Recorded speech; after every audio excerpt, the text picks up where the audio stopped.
Well, I'm now being joined by Rise News analyst and the director of the Abuja School for Social and Political Thought, Dr. Sam Amadi. Always a delight to have you on the news. Thank you, thank you. I mean, the DG of the National Human Rights Commission said it all. It's at an alarming rate. I mean, for the month of January alone, 1,000% surge in human rights complaints. That's staggering.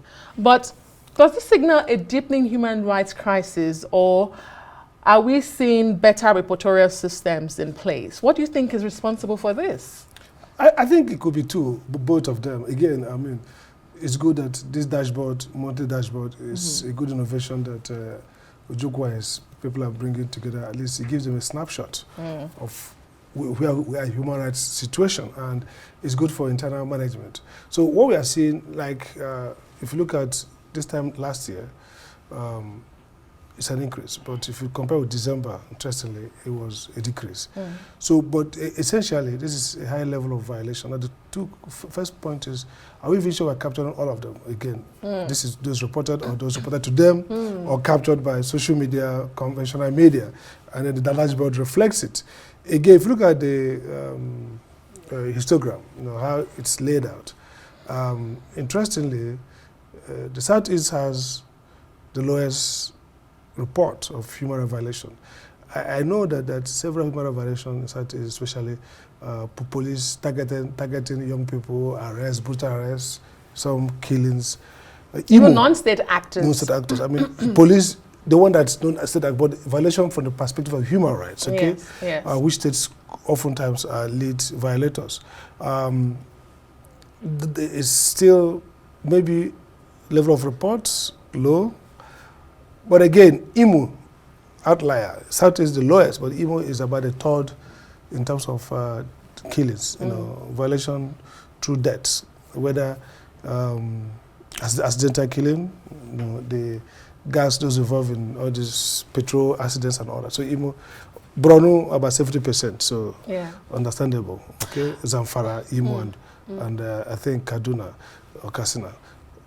So the data suggests, again, it captures a variety of things. It captures violations in terms of fatalities, people who die, domestic issues around gender. And if you look at the women graph again, it's a violation of human rights, women rights. Yes, the women and child's rights are under siege, serious siege. Yes. What stood out for me the most, as I was saying before we came on air, the thousands of cases of spousal abandonment.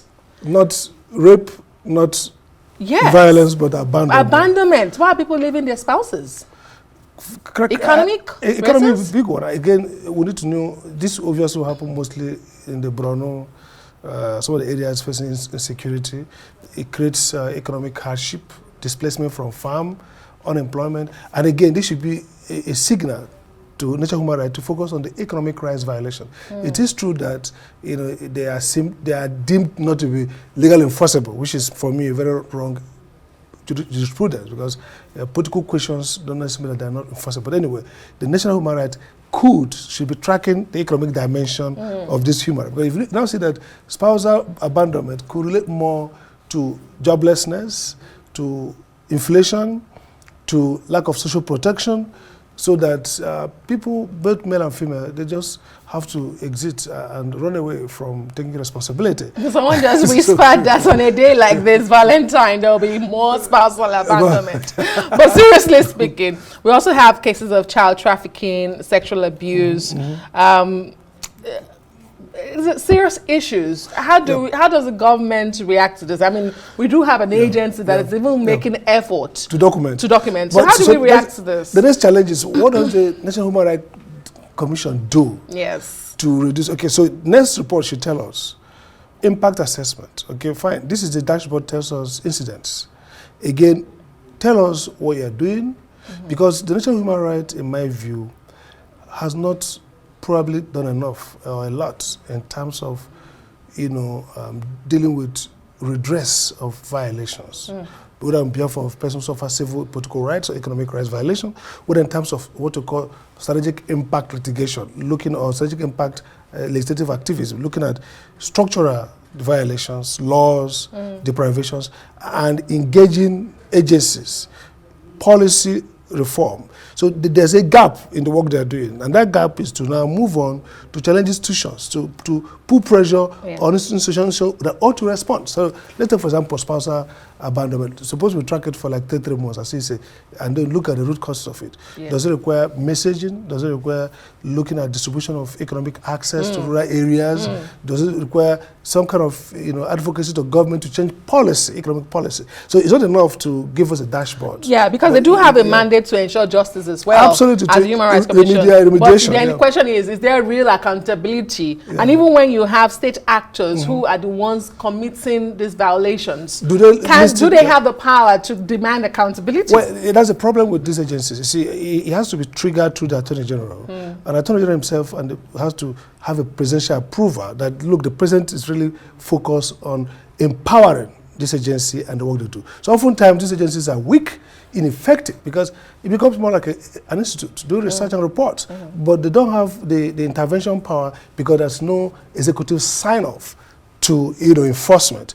So it would be nice to see how they, even if those things are not implemented, but if they can go further and show what should be done, what's not been done at the level of policy, structure, institutions, and responses, and they classify those things and kind of name and shame those who are not performing, even if at the end of the day the Attorney General lets it slip or the President lets it slip. But again, I think this is innovation, but then this innovation would do well to be coupled with some kind of impact assessment. So we got this month. These are interventions we propose. These are the agents that are responsible, who occupy. This is the messaging for them. This intervention we propose. Then this is what they have done. And so we see that even if violations are going high, interventions and remediation is also going high. Indeed. When you talk about messaging, I'm looking at the dashboard, the figures they released today. I mean, 146 deaths by vehicle-related accidents, over 100 deaths related to petrol tanker explosions for January alone. So the question then is there some proposed regulation?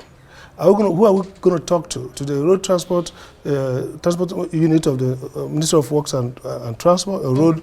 I would look at which regulator is responsible and what kind of regulatory interventions are required, so that by February or March, when those regulations kick in, we might see less results. So, I mean, that's something to flag and say this is something that is concrete for policy intervention, and you can allocate who should own responsibility. Indeed. Our law enforcement agents were also affected. We lost some law enforcement officers, including military personnel. But on the flip side, there were extrajudicial killings, which they captured as well, communal clashes and all of that. But thank you so much, Dr. Sam Amadi, for always shedding light on these issues.